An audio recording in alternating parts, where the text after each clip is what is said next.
निमित्ते श्रेय प्राप्ति निमित्ताय नमः सोमार्धधारिणे नमः सोमार्धधारिणे शंकरं शंकराचार्यं केशवं बादरायणं सूत्रभाष्य कृतौ वन्दे भगवन्तौ पुनः पुनः ईश्वरो गुरुरात्मेति मूर्तिभेद विभागिने व्योमवद्व्याप्तदेहाय दक्षिणामूर्तये नमः।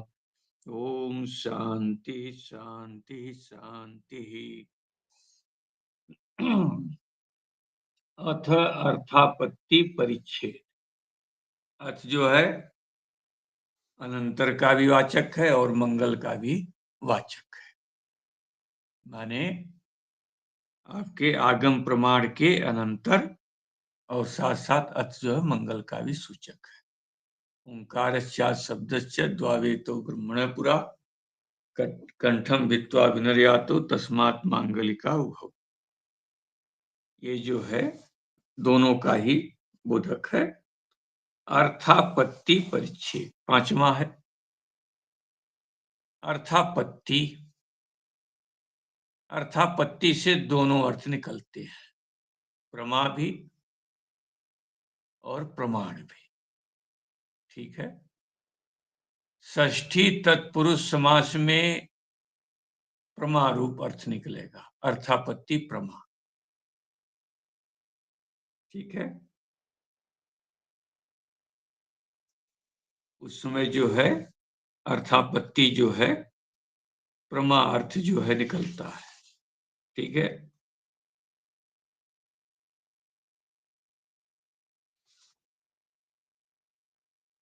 ये हो जाएगा षष्ठी तत्पुरुष समास में। आपत्ति माने कल्पना, अर्थ माने विषय, विषय की जो कल्पना होती है। एक कल्पना की जाती है ना, तो विषय की जो कल्पना है वो हो जाएगी प्रमा।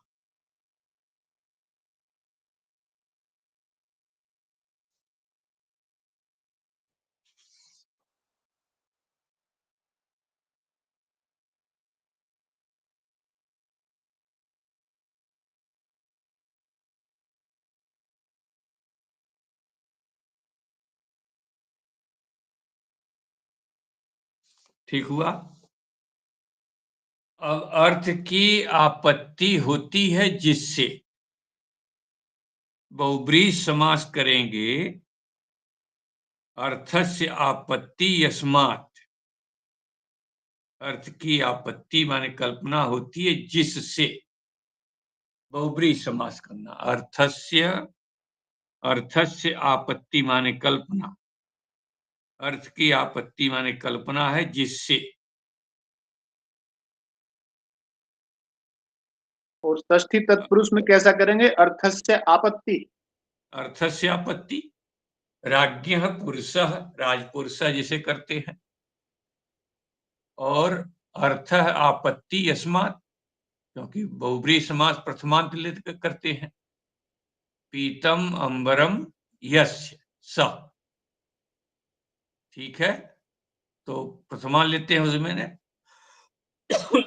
अर्थ आपत्ति यस्मात्, अर्थ की अर्थ की आपत्ति होती है जिससे। ठीक है। तो अर्थ की कल्पना होती है जिससे, वो हो जाएगा कारण, हो जाएगा उस अर्थ में। अर्थापत्ति का अर्थ क्या निकलेगा? प्रमाण अर्थ निकल। ये अर्थ बोलेंगे, मूलकार ही अर्थ करेंगे इसको।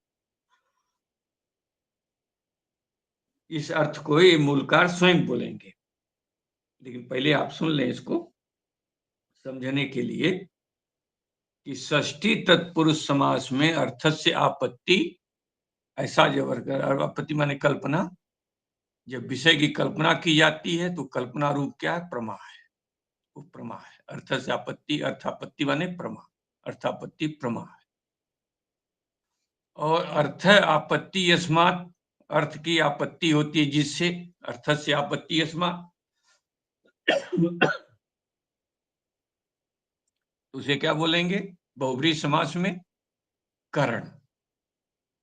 माने विषय की कल्पना की जाती है, जिससे कल्पना की जाती है वो हो जाएगा कारण, प्रमाण। वो अर्थापत्ति हो जाएगा प्रमाण। ठीक हुआ? दोनों अर्थ समझ में आ गई?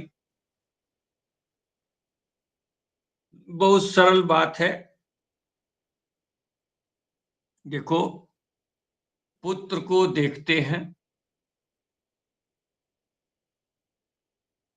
माने कि पुत्र जब है तो उसका पिता है, पिता से जन्य पुत्र है। ठीक है? तो पिता क्या है? कारण है। पुत्र क्या है? कार्य। ठीक है? बहुत सरल उदाहरण है। पिता कारण है, पुत्र है कार्य है। अब पिता नहीं है, पुत्र है, तो पुत्र का ज्ञान लेंगे। पुत्र के ज्ञान से पिता के ज्ञान की कल्पना हो। ठीक है? अरे भाई, बेटा है तो कोई ना कोई बाप होगा। तो पुत्र का ज्ञान हो रहा है तो इसका कोई ना कोई पिता होगा। तो पुत्र के ज्ञान से पिता के ज्ञान की कल्पना। देखो, पहले कार्य कारण भाव उल्टा है। पिता कारण है, पुत्र जो है कार्य है। ठीक हुआ? पिता कारण है, पुत्र जो है कार्य है। अब जब ज्ञान लिया जाएगा तो उल्टा हो जाता है। पुत्र का ज्ञान हो जाएगा कारण, और कार्य क्या होगा? पिता का ज्ञान।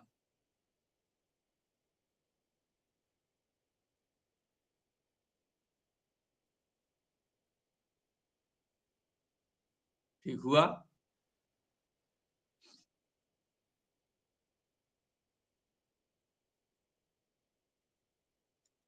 पुत्र का ज्ञान जो है क्या है? कारण है। अरे, पुत्र का ज्ञान होगा तब उस ज्ञान के कारण से पिता का ज्ञान होगा।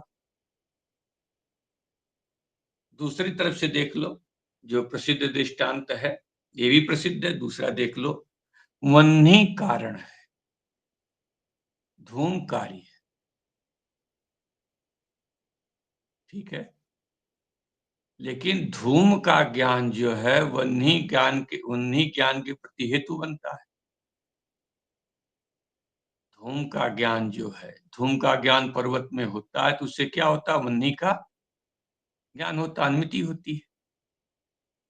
तो ज्ञान में क्या हो जाता है? वह्नि कारण है, कार्य है धूम। लेकिन जब ज्ञान को लेंगे तो वह्नि धूम ज्ञान कारण हो जाता है, हेतु बन जाता है, वह्नि का ज्ञान का कार्य।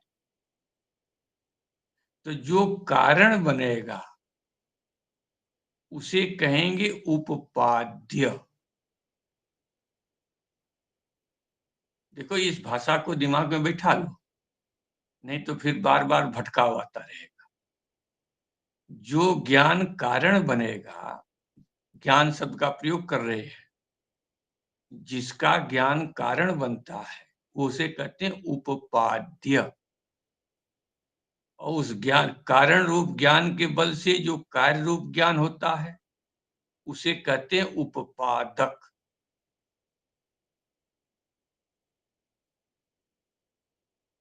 जब तक दिमाग में बैठे नहीं तब तक हाँ नहीं करना, क्योंकि शुरू में ही ये नया प्रमाण आपके सामने चल रहा है। नया प्रमाण है। अभी तक आप तर्क संग्रह आदि में प्रत्यक्ष, अनुमान, उपमान और शब्द प्रमाण तक पढ़ते आए हैं। अर्थापत्ति प्रमाण आप वेदांत परिभाषा में पढ़ रहे हैं। अर्थापत्ति, अनुपलब्धि, दो प्रमाण अलग से पढ़े। तो इसलिए विषय को शुरू में अगर बैठ गया तो ये कुछ ज्यादा बड़ा चैप्टर नहीं है, 5-7 पेज है, बोल देंगे फटाफट। तो क्या हुआ कि कार्य कारण भाव अलग होता है, लेकिन उसमें जो ज्ञान में जो कार्य कारण भाव होता है वो अलग होता है, उल्टा होता है। ज्ञान का कार्य कारण भाव अलग देख रहे हैं और वह इस ज्ञान को हटा करके जो कार्य कारण भाव अलग देख रहे हैं। ठीक है, ये पिता है कारण, पुत्र है कार्य, ये कार्य कारण भाव है।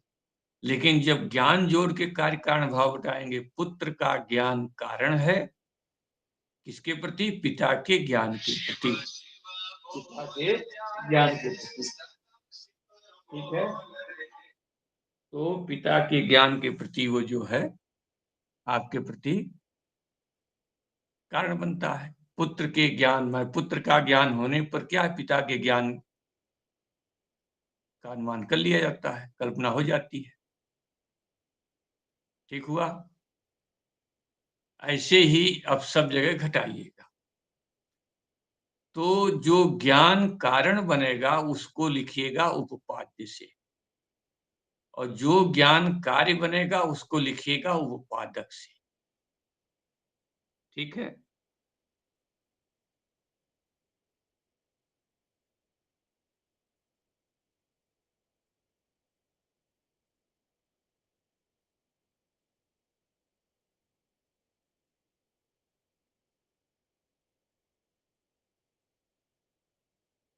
ठीक, यहां तक बन गया।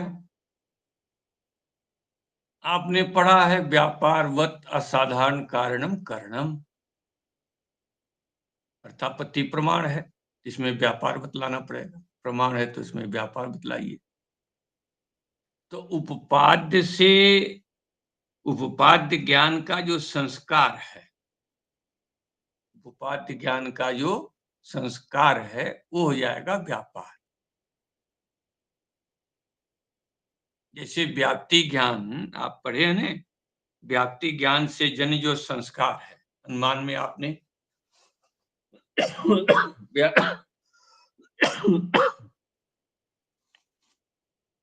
व्याप्ति ज्ञान को कारण माना, और व्याप्ति ज्ञान से जन्य संस्कार को व्यापार माना, और व्याप्ति ज्ञान से जन्य अनुमति के प्रति व्याप्ति ज्ञान जो संस्कार है वो भी कारण बनता है। क्यों? कि वो उद्बोधक होता है, संस्कार व्याप्ति ज्ञान का उद्बोधक होता है। ठीक है, तो यहां पर भी उपाद्य ज्ञान का संस्कार जो है वो क्या हो जाएगा, ये जो व्यापार माना गया। ठीक हो गया, तो आपको क्या बन गया, उपपाद्य ज्ञान, उपपाद्य ज्ञान करण, उपपादक ज्ञान, उपपाद्य ज्ञान जो करण है वही क्या, अर्थापत्ति प्रमाण है। ठीक हुआ? जैसे व्याप्ति ज्ञान करण था तो क्या था, अनुमान था। ऐसे उपाद्य ज्ञान करण है, ये क्या हो जाएगा, अर्थापत्ति प्रमाण हो गया। उपादक का ज्ञान ये हो जाएगा अर्थापत्ति प्रमाण।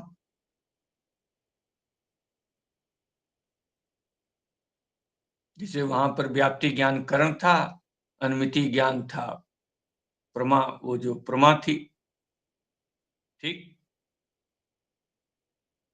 और व्याप्ति ज्ञान जन संस्कार जो था व्यापार था।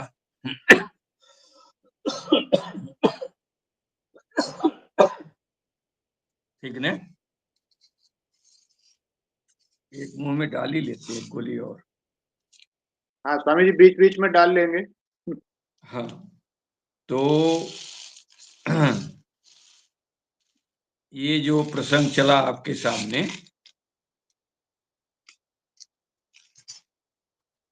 तो आपके सामने बन गया एक, तो आपको सामने दो पदार्थ आया। एक अर्थापत्ति शब्द से आपसे कोई पूछ ले कि अर्थापत्ति को प्रमा कब कहते हैं, अर्थापत्ति को प्रमाण कब कहते हैं। ठीक है, ये दोनों अर्थ आपको समझ में आ गया। आपत्ति माने कल्पना, ठीक है, अर्थ माने विषय, विषय की कल्पना होती है, इसी विषय की कल्पना की जाती है। तो अर्थापत्ति को प्रमाण कब कहा जाएगा, अर्थापत्ति को प्रमा कब कहा जाएगा, ये दोनों अर्थ आपको बताया गया। षष्ठी तत्पुरुष समास में अर्थापत्ति शब्द से अर्थापत्ति प्रमा निकलेगा, और अर्थस्य आपत्ति यस्मात्, अर्थ की आपत्ति होती है जिससे, वो हो जाएगा करण। अर्थापत्ति उसमें प्रमाण रूप से, करण रूप से कहा जाएगा। ये बात आपको स्पष्ट की गई। दूसरी बात आपको हमने स्पष्ट किया कि कार्य कारण भाव बनाना। कार्य कारण भाव बनाने के बाद फिर उसमें ज्ञान शब्द जोड़ना। जैसे पिता कारण है और पुत्र कार्य है, अभी आपने ज्ञान शब्द नहीं जोड़ा है। अब पिता का ज्ञान और पुत्र का ज्ञान, अब ज्ञान जोड़ दो, तो पुत्र का ज्ञान क्या है? पिता के ज्ञान के प्रति हेतु होता है, क्योंकि पुत्र है, पुत्र है, पुत्र का ज्ञान हो रहा है, जिसके सिद्ध क्या सिद्ध होगा कि इसका कोई न कोई पिता भी होगा। ठीक है, ये नियम माना जाता है, उल्टा नहीं मान सकते हैं। पिता है जिसका कोई पुत्र होगा, ऐसी बात नहीं है। फिर पिता है, पुत्र ना भी हो सकता है, मर गया हो। ठीक है, दूसरी बात है कि आदमी को देख करके पिता नहीं कहा जा सकता है, उसे जब पुत्र को देख करके तब उसे पिता कहा जाता है। मूल प्रसंग तो ये है। तो आपने अब पुत्र का ज्ञान जोड़ दिया और जब पिता का ज्ञान, तब पुत्र का ज्ञान हो जाएगा करण, जिसे कहेंगे उपपाद्य, और उपपादक क्या हो जाएगा? पिता का ज्ञान। ठीक है, बन गया ये पंक्ति जो समझ में आ गई तो समझिए कि ये दो ही चीज आपको समझ में आ जाना चाहिए, फिर तो समझिए कि आपके अर्थापत्ति प्रमाण लग गया। एक तो अर्थापत्ति शब्द का अर्थ समझ में आना चाहिए। लोग अर्थापत्ति परिच्छेद पढ़ लेते हैं, लेकिन अर्थापत्ति का अर्थ क्या होता है ये पता नहीं। तो अर्थस्य आपत्ति माने कल्पना, विषय की जो कल्पना होती है वो हो जाएगा अर्थापत्ति। उसका अर्थ निकलेगा कि प्रमा, अर्थापत्ति रूप प्रमा है। और अर्थस्य आपत्ति यस्मात्, अर्थ की आपत्ति रूप कल्पना, अर्थ विषय की कल्पना होती है जिससे, हो जाएगा अर्थापत्ति प्रमाण। ठीक है, ज्ञान लगा करके कार्य कारण भाव बनता है। विपरीत ज्ञान लगा करके जो है विपरीत बनता है, तो उसमें अर्थ जो है विपरीत होता है। भाई पिता और पुत्र में कार्य कारण भाव अलग है, और जब ज्ञान लेते हैं तो पुत्र का ज्ञान और पिता ज्ञान में कार्य कारण भाव अलग है। तो जब ज्ञान को लेकर के चलना, तो अर्थापत्ति में ज्ञान को लेकर चलते हैं। ठीक है, अब कोई प्रसिद्ध दृष्टांत पर आ जाओ, ये समझ में बात आ गई। प्रसिद्ध में देखो, कोई मोटा है, जो प्रसिद्ध अर्थापत्ति का दृष्टांत है, तो मोटापा जो है कार्य है।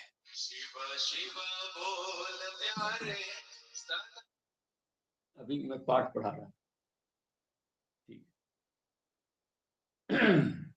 तो मोटापा क्या है? कार्य है। भोजन क्या है? कारण है। ठीक है, जैसे पिता कारण है, पुत्र क्या है? कार्य है। ऐसे यहां पर मोटापा क्या है? कार्य है। भोजन क्या है? कारण है। ठीक है, अब ज्ञान जोड़ दो, उल्टा कर दो। ज्ञान जोड़ के देखो, अब मोटापे का ज्ञान क्या हो जाएगा? कारण हो जाएगा। किसके प्रति? भोजन के ज्ञान के प्रति। भोजन के प्रति नहीं, भोजन के ज्ञान के प्रति। इस तरह से आप अर्थ लगा लें। अगर ये पहला दृष्टांत आपको समझ में आ गया है, देखो एक दृष्टांत ऐसा समझाया जाता है जो कि हर जगह व्यक्ति लगा ले, तो हमेशा कार्य कारण भाव बतलाया जाता है विद्यार्थी को। कार्य कारण भाव में जब ज्ञान जोड़ देते हैं तो कार्य कारण भाव ज्ञान में उल्टा हो जाता है। ठीक है, ये दोनों प्रसंग आपको समझ में आ गए हैं। अब आप कहीं से भी अर्थ लगाना चाहोगे, अर्थापत्ति करण कब है, अर्थापत्ति प्रमाण कब है, प्रमा कब है, कार्य कारण भाव कैसे है, ये दोनों बस यही इतने अर्थापत्ति प्रमाण में समझाना हो। ये दो चीज अगर आपके इस पकड़ में आ गई है तो आप बड़े आराम से प्रसंग को समझ सकते हैं। अब देख लो, जैसे हमने आपसे कहा कि जो प्रसिद्ध दृष्टांत है कौन सा, भोजन वाला, पीनत्व का और भोजन का। तो पीनत्व जो है कार्य है और भोजन क्या है, कारण है। अब उल्टा कर लो, जो कार्य हो जाता है उसके ज्ञान जोड़ दोगे तो जाए कारण। पीनत्व का ज्ञान क्या है, कारण बन जाता है। किसके प्रति, भोजन के ज्ञान के प्रति। तो पीनत्व का ज्ञान कारण हो जाएगा और भोजन का ज्ञान क्या हो जाएगा, कार्य हो जाएगा। तो ज्ञान जोड़ करके कार्य कारण भाव अलग बनता है, ज्ञान छोड़ करके कार्य कारण भाव अलग बनता है। ज्ञान छोड़ करके जो कार्य कारण भाव बना है उसके विपरीत ज्ञान जोड़ देने पर कार्य कारण भाव बनता है। तो अब जो है, जो कारण ज्ञान में जो कारण कोटि में जाएगा वो हो जाएगा उपाध्य। कारण कोटि में जैसे पीनत्व का ज्ञान, पुत्र का ज्ञान, ठीक है, ये कारण कोटि में चला गया ज्ञान जोड़ने पर, ये हो जाएगा उपपाद्य। और उत्पादक क्या हो जाएगा, जो कार्य कोटि में गया, भोजन का ज्ञान, पिता का ज्ञान। ठीक है, समझ में आ गया। अब जैसे किसी के घर जाओ, पूर्व मीमांसक दृष्टांत देते हैं कि देवदत्त घर में नहीं है, जीवित देवदत्त घर में नहीं है। जीवित देवदत्त घर में नहीं है, यही है। घर में स्थिति, घर में जो स्थिति है, घर में स्थिति के प्रति देवदत्त हेतु है। देवदत्त है तब घर में रहेगा,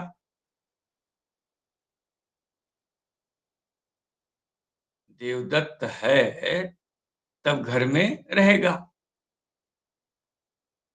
तो देवदत्त क्या बन गया, कारण। घर में उसकी स्थिति हो गया कार्य। अब घर की ज्ञान करोगे तो ज्ञान में क्या हो जाएगा, घर की स्थिति का ज्ञान जो है हो जाएगा कारण और देवदत्त का ज्ञान हो जाएगा कार्य।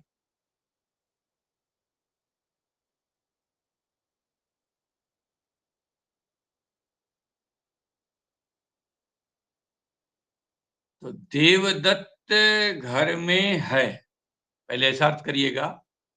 तो देवदत्त के घर की स्थिति का ज्ञान जो है क्या सिद्ध करता है कि देवदत्त घर में है, देवदत्त है। अरे मर गया होगा तो कहां से रहेगा। देवदत्त के स्थिति का ज्ञान जो है ये सिद्ध करता है कि जीवित देवदत्त है। ठीक है, अब इसको नहीं जोड़ के अर्थ करो कि जीवित देवदत्त घर में नहीं है। तो घर में नहीं है इसका ज्ञान, घर में नहीं है, घर में नहीं है, ठीक। तो देवदत्त जो है कार्य है, घर में नहीं है। देवदत्त जो है अभाव ज्ञान के प्रति प्रतियोगी ज्ञान कारण बनता है। देवदत्त कारण है और घर में नहीं है, ये कार्य है। ठीक, तो घर में नहीं है इसका ज्ञान ले लो, ये ज्ञान हो जाएगा हेतु। देवदत्त घर में नहीं है इससे किसकी कल्पना होती है कि देवदत्त घर के बाहर है, जीवित देवदत्त घर के बाहर है। तो देवदत्त के घर में नहीं, देवदत्त का घर में असत्य जो है, देवदत्त का घर में जो असत्य का ज्ञान जो है, देवदत्त के बही सत्व की सिद्धि, बही सत्व के ज्ञान के प्रति हेतु बनता है। ये तो रोज व्यक्ति है ना, जब कहते हैं किसी के यहाँ पूछने जाओ, भाई बैठे हैं, बोले नहीं है, मतलब घर में नहीं, मतलब बाहर गए हैं, बाहर होंगे। ठीक है, यही होता अर्थ। तो हम हरदम अर्थापत्ति प्रमाण का उपयोग करते हैं। ठीक ने, ये पूर्व मीमांसक ऐसा दृष्टांत देते हैं कि देवदत्त घर में नहीं है, इसका मतलब देवदत्त के घर का असत्य जो है, गृहगत असत्य जो, देवदत्त का गृहगत असत्य जो है, देवदत्त के बही सत्य को सिद्ध करता है। तो बही सत्य की सिद्धि हो जाएगा अर्थापत्ति प्रमाण। और देवदत्त के घर में जो देवदत्त की असत्य जो है, गृहगत असत्य जो है देवदत्त का, ये हो जाएगा प्रमाण। ठीक है।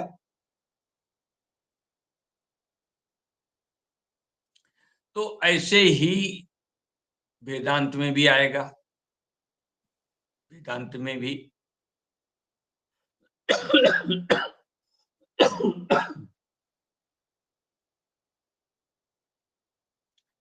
तो पहले प्रसंग आगे चलने की अपेक्षा थोड़ी से जितना हमने आपको बतलाया है उसको पंक्तिबद्ध हम आपको समझा देते हैं, बतला देते हैं।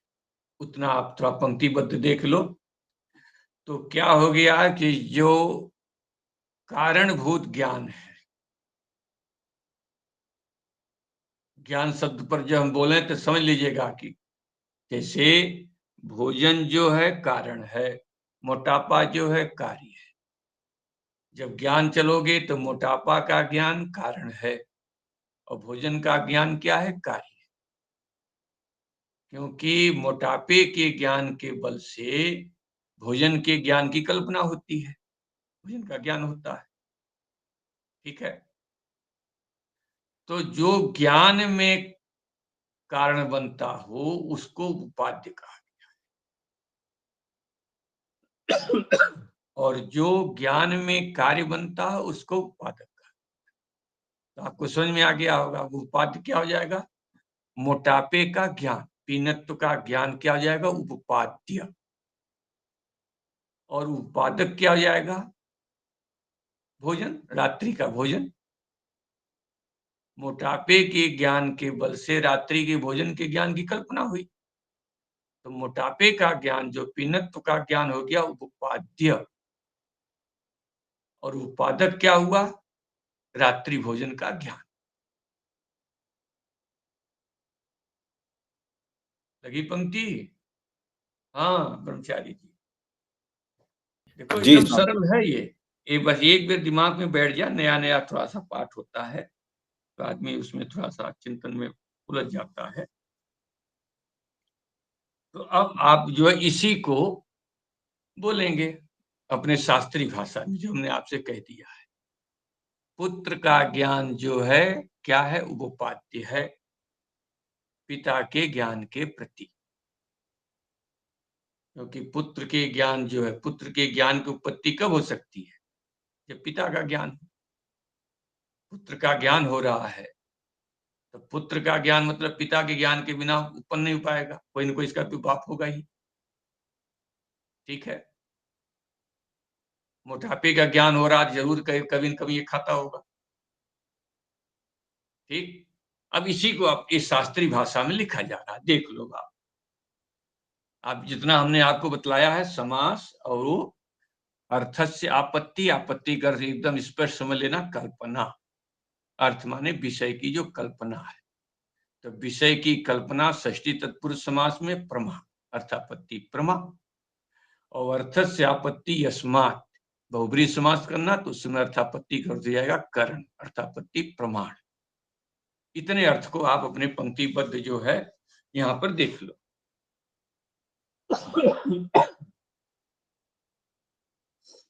अथ आगम निरूपण अनंतरम अर्थापत्ति निरूपणम प्रतिजानीते, कहते आगम निरूपण के अनंतर अर्थापत्ति प्रमाण के निरूपण की प्रतिज्ञा करते हैं। इदानीम, ठीक है, इदानीम अर्थापत्ति निरूप्यते, इस समय अर्थापत्ति का निरूपण करते हैं। कहते हैं अर्थापत्ति है क्या? तो देखिए, ज्ञान शब्द का, ज्ञान को पकड़े रखना, क्योंकि ज्ञान को छोड़ देने पर कार्य कारण भाव उल्टा बन जाता है, और ज्ञान को जोड़ने पर कार्य कारण भाव उसके विपरीत बनता है। तो लिख रहे तत्र उपाद्य ज्ञानेन, ठीक है, उपपाद्य ज्ञानेन उपपादक कल्पनम, कहते हैं उपपाद्य के ज्ञान के द्वारा उपादक का ज्ञान होना, उपादक की कल्पना, उपादक की जो कल्पना करना, उसके ज्ञान की कल्पना होती है, ठीक है, उपादक का ज्ञान होना, ये क्या है? अर्थापत्ति है। ठीक हुआ? तो उपपाद्य ज्ञानेन तृतीया देख रहे हो, तृतीया किसमें होती? कर्ण में। तो आपको अपने आप समझ में आ गया, उपाद्य ज्ञानेन मतलब कि उपाद्य ज्ञान क्या है? अर्थापत्ति प्रमाण है। और उपादक का ज्ञान क्या है? ये अर्थापत्ति प्रमाण है।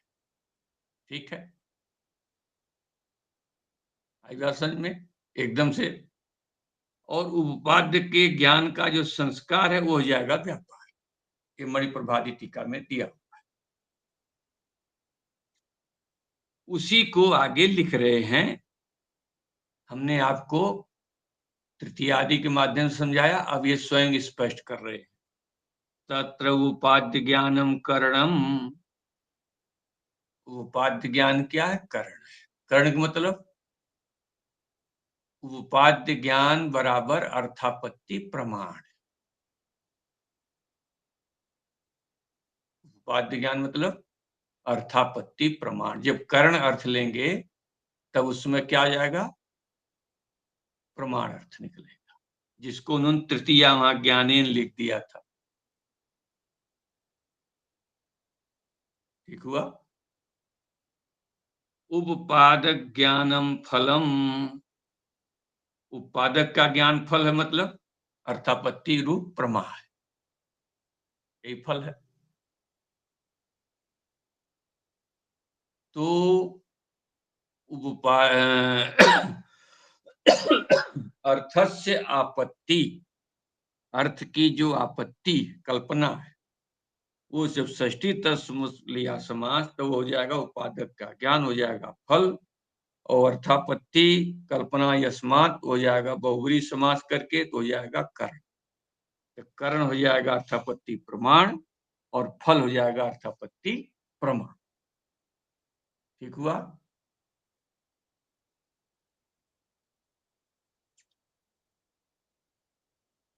टीकाकार लिख रहे हैं तत्र, जो लिखा तत्र उपाद्य ज्ञानेन, तत्र करते हैं अर्थापत्ति आगम निरूपण अनंतरम निरूपण विषयत्वे सति। अर्थापत्ति क्या है? आगम निरूपण के अनंतर निरूपण का विषय अर्थापत्ति के होने पर। आगे लिखा जा रहा प्रमाकरणस्य प्रमाणत्वात् प्रमारूप अर्थापत्ति लक्षणम आह, कहते हैं प्रमा के कर्ण को प्रमाण करते हैं, इसलिए प्रमारूप अर्थापत्ति का लक्षण कह रहे हैं कि उपपाद्य ज्ञानेन उपादक कल्पनम अर्थापत्ति, ये है। और कल्पनम की अर्थापत्ति क्या जाएगी? प्रमा होगी। ठीक है, तो कर्ण हो जाएगा प्रमाण और फल हो जाएगा प्रमा।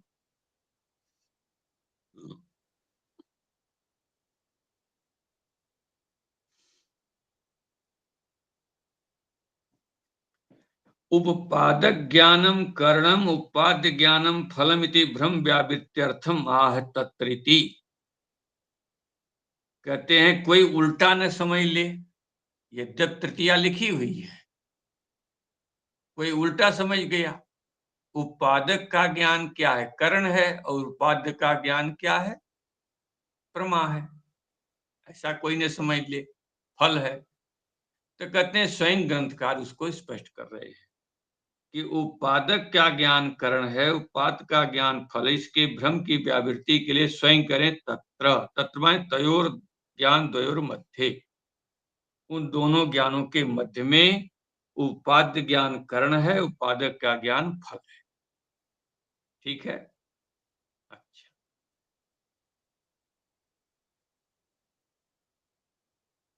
अब येन बिना यद अनुपन्नम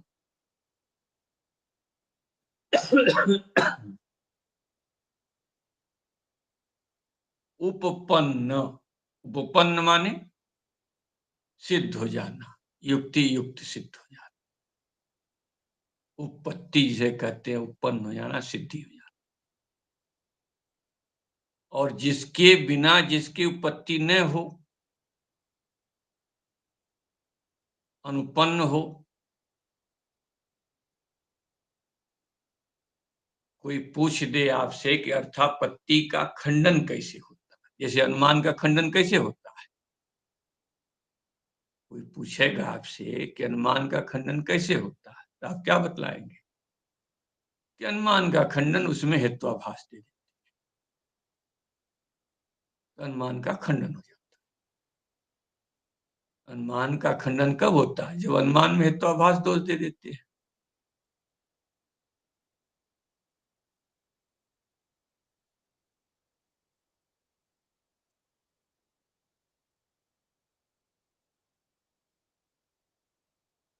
ऐसे ही अर्थापत्ति में होता है कि जिसके बिना कोई कार्य सिद्ध नहीं हो रहा,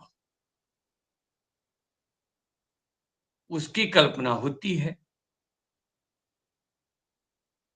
जिसके बिना किसी कार्य की सिद्धि नहीं हो रही हो, जिसके बिना सिद्धि नहीं हो रही, उसकी कल्पना करनी पड़ती है। जैसे रात्रि भोजन के बिना पीनत की उत्पत्ति नहीं हो पा रही है, ये रात्रि भोजन की कल्पना करते हैं। अगर हमने ये सिद्ध कर दिया कि रात्रि भोजन के बिना भी इसमें पीनत की उत्पत्ति हो जाएगी, तो रात्रि भोजन की वहां कल्पना नहीं हो पाएगी, अर्थापत्ति खंडित हो जाएगी। हमने कह दिया भाई इसको जो है बीमारी है, इस बीमारी के कारण से इसका शरीर सूज गया है, न ये दिन में खाता है न रात को खाता है, तो बेहोश पड़ा है, इसको बीमारी है, इसका शरीर सूजा हुआ है। तो वहां रात्रि भोजन के बिना भी वहां क्या है, पीनत की उत्पत्ति हो गई, तेरे रात्रि भोजन की कल्पना नहीं हो पाई, फिर अर्थापत्ति खंडित हो जाती। अगर किसी प्रकार से उत्पत्ति हमने कर दी दूसरे प्रकार से, तब अर्थापत्ति खंडित हो जाती है। अगर किसी प्रकार से उत्पत्ति हम नहीं कर पाए, अनुपन्न नहीं रहा, तब अर्थापत्ति खंडित नहीं होगी, फिर वहां अर्थापत्ति की सिद्धि हो जाती। ठीक ने, ये प्रसंग आया। अब उसको समझाने जा रहे हैं कि एन बिना यद अनुपन्न। ठीक, तत्र उपाद्यम, येन बिना यदनुपन्नम तत्र उपाद्यम। तत्र जो तत्र उपाद्यम में तत्र पद का अर्थ टीकाकार लिखे हैं तेन इत्यर्थ। तत्र का करना है तेन।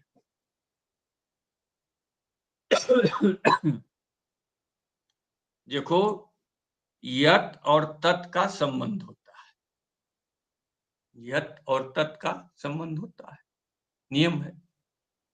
तो येन बिना यद अनुपन्नम, येन बिना मतलब रात्रि भोजन के बिना, रात्रि भोजन के बिना। यद अनुपन्न माने पीनत अनुपन्न है, रात्रि भोजन के बिना। ये देखो, ये जो सर्वनाम शब्द होते हैं इस पर बहुत ध्यान रखना चाहिए, लिख के रखना चाहिए या समझना चाहिए। तो येन माने पीनत्व के बिना, नहीं, रात्रि भोजन के बिना। यद अनुपन्न माने पीनत अनुपन्न है। तो यद से लिया आपने पीनत्व, तो तत् से भी पीनत्व लिया जाएगा। ठीक है। वो पीनत्व जो है, तत् माने पीनत्व, तत्र उपाद्यम, वो पीनत्व जो है क्या है, तेन उपाद्यम, तत्कर्म तेन, उस रात्रि भोजन, उस पीनत जो है, हाँ, पीनत्व क्या है, ये एक सेकंड, येन बिना यदुत्पन्नम, मैं रात्रि भोजन के बिना पीनत उत्पन्न है, इसलिए तत् माने जो रात्रि भोजन है, रात्रि भोजन जो है, तत्र माने तेन, तेन मतलब उसके द्वारा, पीनत के द्वारा उपाद्य है। ठीक है। रात्रि भोजन जो है किसके द्वारा, रात्रि भोजन का ज्ञान किसके द्वारा होता है, पीनत्व के ज्ञान के द्वारा होता है। ठीक है। यहाँ तत्र का अर्थ करिएगा तेन। ठीक है, हम देखो, उपादक अभाव व्यापका भाव प्रतियोगित्वम उपाद्यम इति उपाद लक्षणम आह। ये न्यायिक की शैली में लिख दिया गया है। उपादक का अभाव, उपादक का अभाव का व्यापक का अभाव, व्यापक का अभाव, उपादक कौन है, रात्रि भोजन, रात्रि भोजन का ज्ञान, रात्रि भोजन का ज्ञान उपादक है। तो उपादक का अभाव, रात्रि भोजन के ज्ञान का अभाव का व्यापक कौन है, व्यापक भाव कौन है, पीनत्व का अभाव, पीनत्व का अभाव। भाई रात्रि भोजन का अभाव, उत्पादक का अभाव ले रहे हैं, ज्ञान नहीं ले रहे हैं, उत्पादक का अभाव। उत्पादक कौन हुआ यहाँ पर, रात्रि भोजन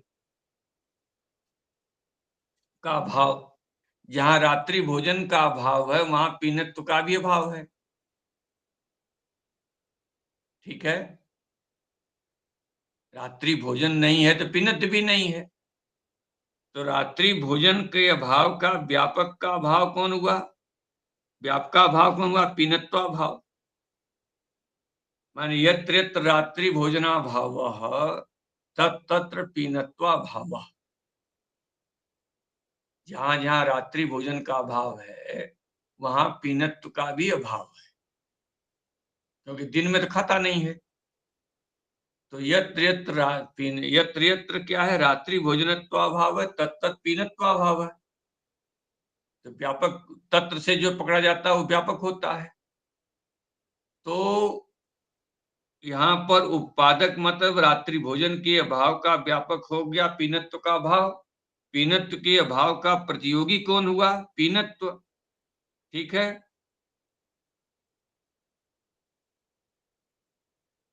ठीक है ना। तो पीनत्व का जो ज्ञान है उपाद्यम, पीनत्व का ज्ञान क्या जाएगा, उपाद्य हो जाएगा। ठीक है। अरे भाई जो रात्रि को नहीं खाएगा वो मोटा मोटा भी नहीं रहेगा। जहां जहां रात्रि के भोजन का अभाव है वहां पीनत्व का भी अभाव है। उस पीनत्व के अभाव का प्रतियोगी कौन बनेगा, पीनत्व। तो पीनत्व का ज्ञान क्या हो जाएगा, उपाद्य। ठीक है। उसी को लिख रहे हैं कि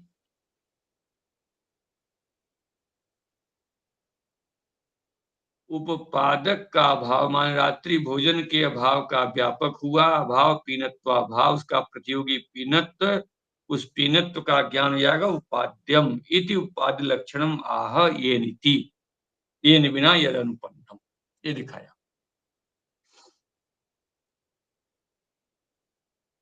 तत्र, तत्र का अर्थ कर रहे हैं तेन इत्यर्थ। तत्र उपाद्यम, वहां तत्र में जो आया है तत्र का अर्थ करना तेन, इसलिए वो क्या उसका उत्पादक, उपाद्य। ठीक है।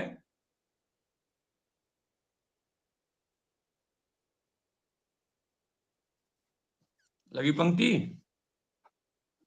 हाँ ब्रह्मचारी, कल फिर दोहराएंगे इसको। स्वामी जी इसमें जो है ना, ये जो इसमें थोड़ा पंक्ति नहीं लग रही, जैसे ये ना बिना येन और यद में एन से लिख लो रात्रि भोजन, जी ठीक लगाओ। एन बिना माने रात्रि भोजन के बिना। यद अनुपन्न माने पिनत्व अनुपन्न, ठीक है। आई बात समझ में? तेन तत् जो रात्रि भोजन है, ठीक है, रात्रि भोजन जो है, रात्रि भोजन का क्या तत्र उपाद्यम, रात्रि भोजन का तत्र माने जो पीनत्व है, स्वामी क्या जी आ जाएगा? इसमें जो उपाद्य हो जाएगा। जी ये जो तत् है, तत् से लेना है क्या है? यद अनुपपन्नम नहीं, येन से जो लिया उसको लियो, जी। ठीक है। फिर वहां पर तत्र से रात्रि भोजन है, मैं रात्रि भोजन के बिना पीनत अनुपन्न है, इसलिए रात्रि भोजन जो है क्या हो जाएगा कि तत्र माने उस किसका उपाद्य हो जाएगा? रात्रि भोजन जो हो जाएगा तत्र माने पीनत्व का उपाद्य हो जाएगा। नहीं स्वामी जी, यहाँ दो शब्द है, एक तत् आ रहे हैं, एक तत्र आ रहे हैं। हाँ, तत्र का अर्थ लिखा है तेन, टीका में देखो तेन लिखा है, जी तेन। और तत् से तत् से जो पीछे यत से एन से लिया गया है, रात्रि भोजन। हाँ, रात्रि भोजन जो है क्या हो जाएगा वहां पर? रात्रि भोजन क्या हो जाता है? तत्र उपाद्यम, वहां पर तेन उपाद्यम, इसलिए रात्रि भोजन वहां पर क्या हो जाएगा? उपाद्य हो जाता है, और उपादक क्या हो जाएगा? पीनत्व का ज्ञान। वो स्वयं घटा रहे हैं, देखो आगे स्वयं घटा रहे हैं। यस्य भावे यस्य अनुपत्ति तत्र उपादकम, यस्य भावे यस्य अनुपत्ति, यस्य माने रात्रि भोजनस्य भावे, यस्य अनुपत्ति माने पीनस्य पीनत्वस्य अनुपत्ति, ये तत् माने रात्रि भोजनस्य, तत् माने एक तत् से लीजिएगा, तत् माने पहला रात्रि भोजन और तत्र माने पीनत्व का, वो उपादक हो जाता है। यहाँ उपादक ऐसा, ये उपादक का अर्थ किया गया है और वहां उपाद्य का अर्थ किया गया है, ठीक है। अब इसको स्वयं मूल में घटाया जा रहा है। यथा रात्रि भोजनेन बिना दिवा भुंजानस्य पीनत्वम अनुपन्नम, रात्रि भोजन के बिना दिन में न खाने वाला जो है उसमें पीनत्व अनुपन्न है, इले तादिश पीनत्व माने जो दिन में दिखाई दे रहा पीनत्व, वो क्या उपाद्य हो जाएगा? किसका उपाद्य हो जाएगा? उपादक का। उपादक कौन हो जाएगा? पीनत्व, रात्रि भोजन। पीनत्व जो है रात्रि भोजन का, माने रात्रि भोजन जो है वो कैसा है? वो उपादक है और पीनत्व जो उपाद्य है। फिर दूसरा लिखा देखो, यथा वह रात्रि भोजन से भावे तादिश पीनत्व अनुपत्ति, रात्रि भोजन के न होने पर वैसा मोटापे की अनुपत्ति है, ये रात्रि भोजन हो जाएगा उपादक।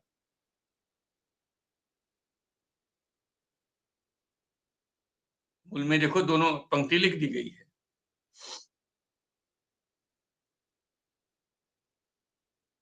तो उपादक का भाव का व्यापक, उपाद्य का अभाव होता है।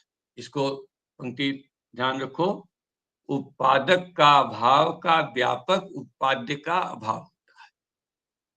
उपादक के अभाव का व्यापक, उपाद्य का अभाव होता है। इस पंक्ति को संकेत कर लो।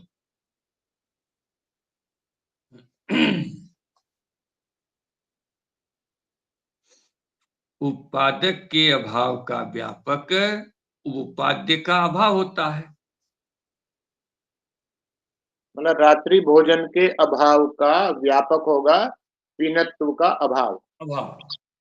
अब इसका मतलब क्या है कि उपादक के अभाव का व्यापक उपाद्य का अभाव है, तो मतलब कि उपाद्य का अभाव व्यापक है, उपादक का अभाव व्याप्य है, ये ऐसे निकलेगा।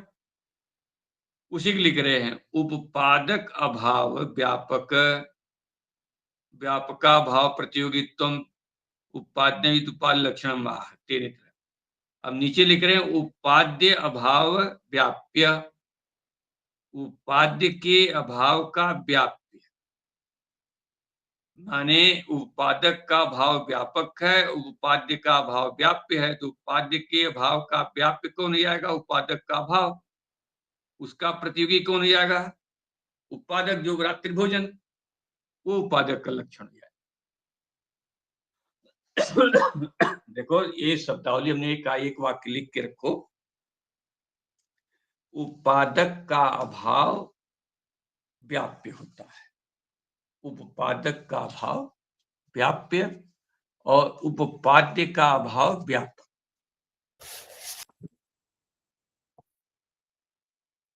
उपादक का अभाव व्याप्य और उपाद्य का अभाव व्यापक।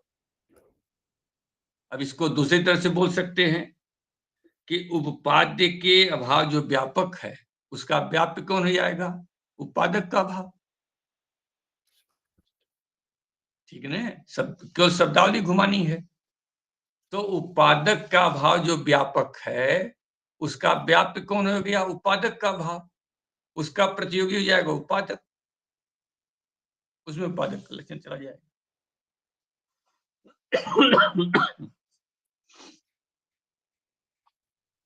तत्प्रमाणे तस्य इत्यर्थः। उपाद्य उदाहरण माय था इति, उपाद्य का उदाहरण दे दिया, रात्रि भोजन के बिना दिवा गुंजानस्य पिनत्व अनुपन्न। और उपादक का उदाहरण दे दिया कि भाई रात्रि भोजन से भावे तादिश पिनत्व अनुपत्ति, इसलिए रात्रि भोजन हो जाएगा उपादक। ये दोनों दृष्टांत दिए गए। ठीक है जी कोई नहीं, इसको हम कल फिर दोहराएंगे, इसको इतने रहने देते हैं। जी नया प्रसंग है, आप इसको जो है देख करके जैसा भी होगा आप रहिएगा।